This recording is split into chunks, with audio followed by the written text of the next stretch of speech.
Magandang araw mga ka-1Pi at welcome po ulit dito sa 1Pi Extended. At sa video ito ay tatalakayin natin kung paano pa natin i-activate yung ating 1Pi 4.5 dito po sa ating 1Pi Extended. So dito kailangan nakapag-flash na po kayo ng 1Pi Extended na image na pwede nyo i-download po dito sa aming pong website 1piextended.com. Makikita nyo po dyan yung version po ng Orange Pi 1. Tapos, dito naman yung portal, pwede nyo kuhanin yung supported yung 1Pi 4.5. Okay, balik tayo rito. Once tapos na po kayo mag-flash ng 1Pi extended image, salang nyo po doon sa inyong Microtech, doon sa network po ng inyong hotspot network. Then, kuhanin nyo po dito yung MAC address nya. Copy natin, then punta tayo rito sa may IP bindings, lagay po natin siya, then bypass, lagyan natin ang comment para hindi tayo malito.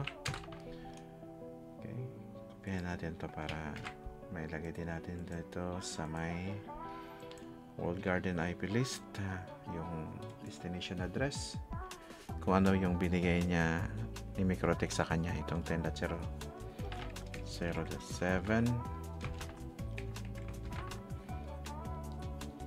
Yung comment, paste natin dyan. Then one more entry dito sa firewall, add tayo rito,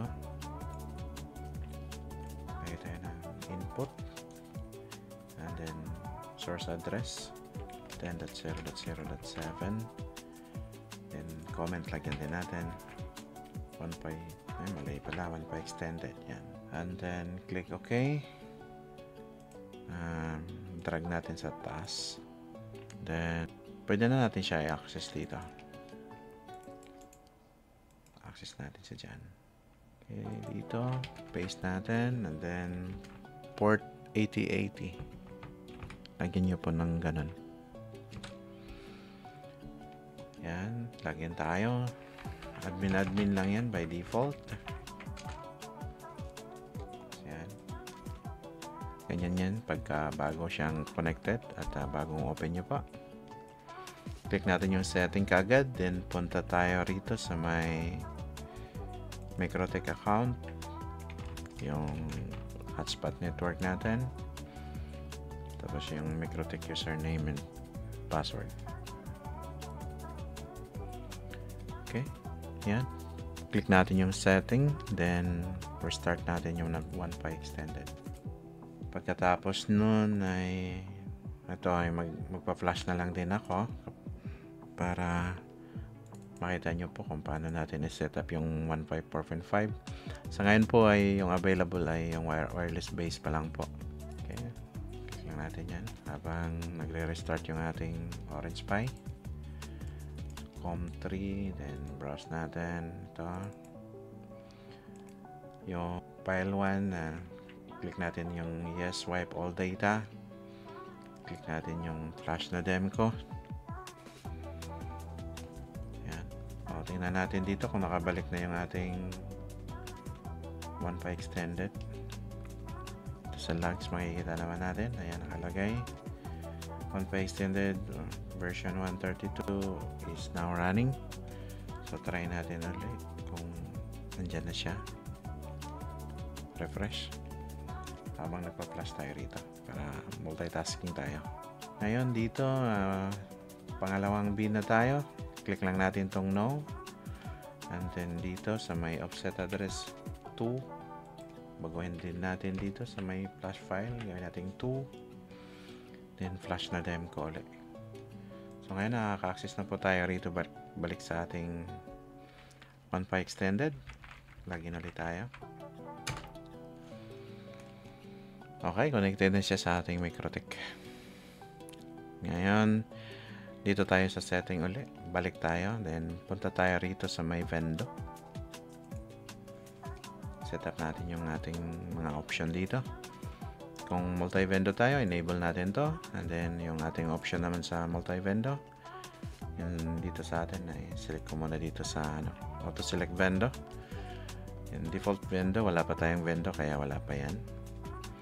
Then enable data rates lang natin. Then enable voucher input. Ito enable na lang natin.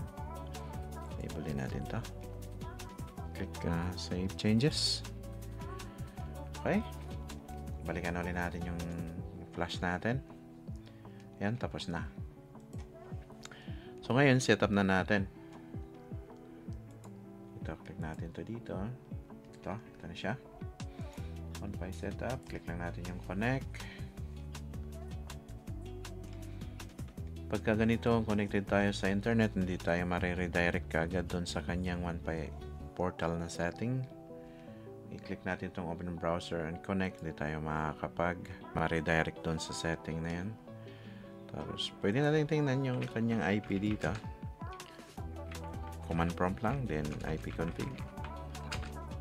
So, ito yan. Ito yung nasa baba. 172.168.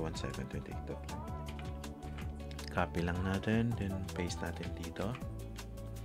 Lagyan natin na admin or yung ganyan. Pwede naman kagad. Login tayo, admin. And then dito, punta tayo rito sa system configuration. Then scan tayo ng Wi-Fi.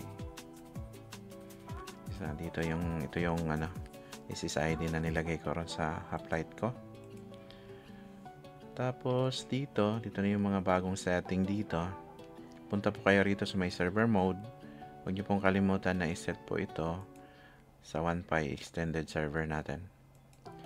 Tapos yung server IP natin, kung ano yung IP na binigay sa atin.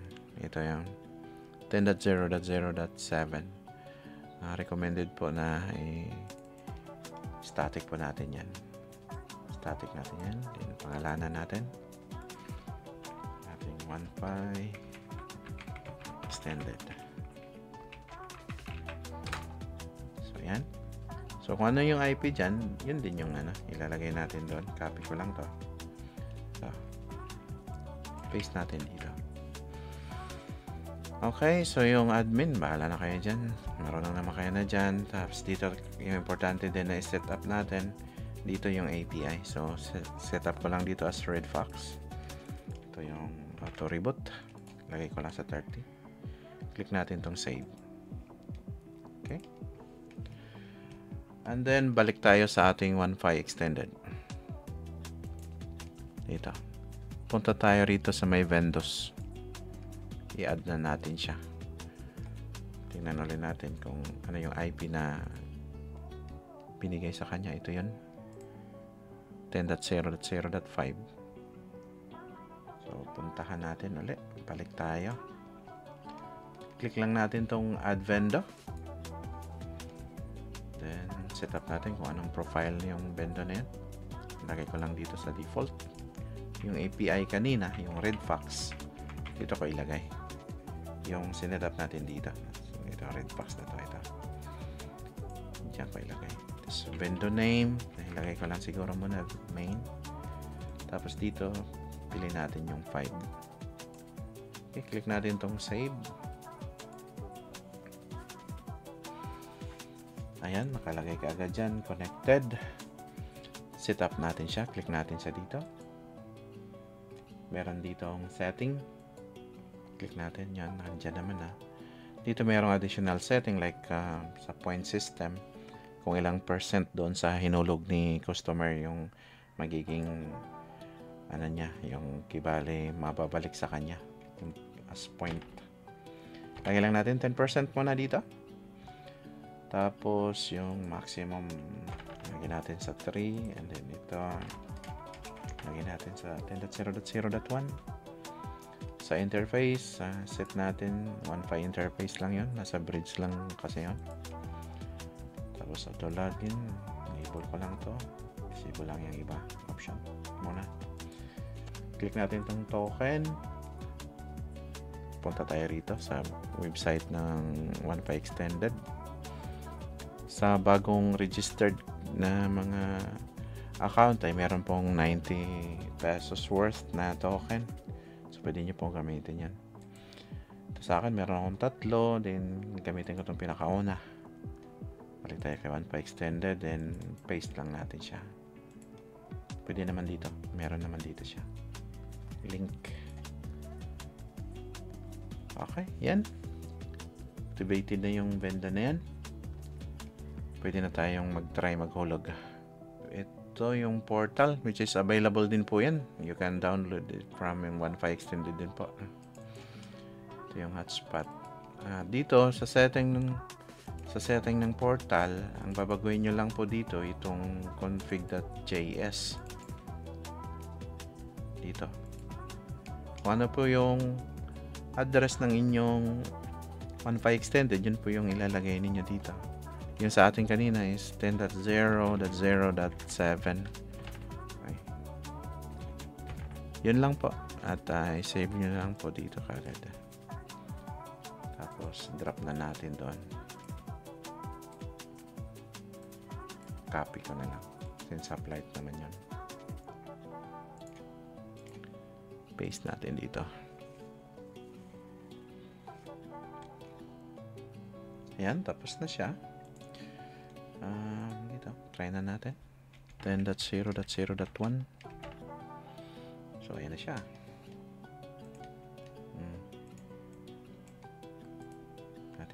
Tingnan din natin. Open natin itong Wi-Fi extended para makita nyo yung pagsisync ng hulog natin.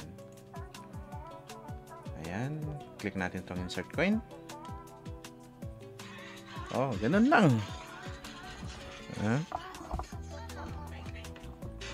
Hulugan ko na 10.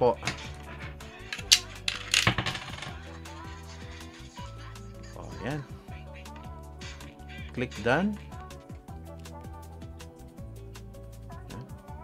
Oh, done kagad. Ayun. Nakapag-login din. Tingnan nyo. Ayan o. Nandiyan na kagad. Dito naman sa Vendos. Ayan din. Kita natin pag i-click natin, makikita natin kung kailan in-insert yan.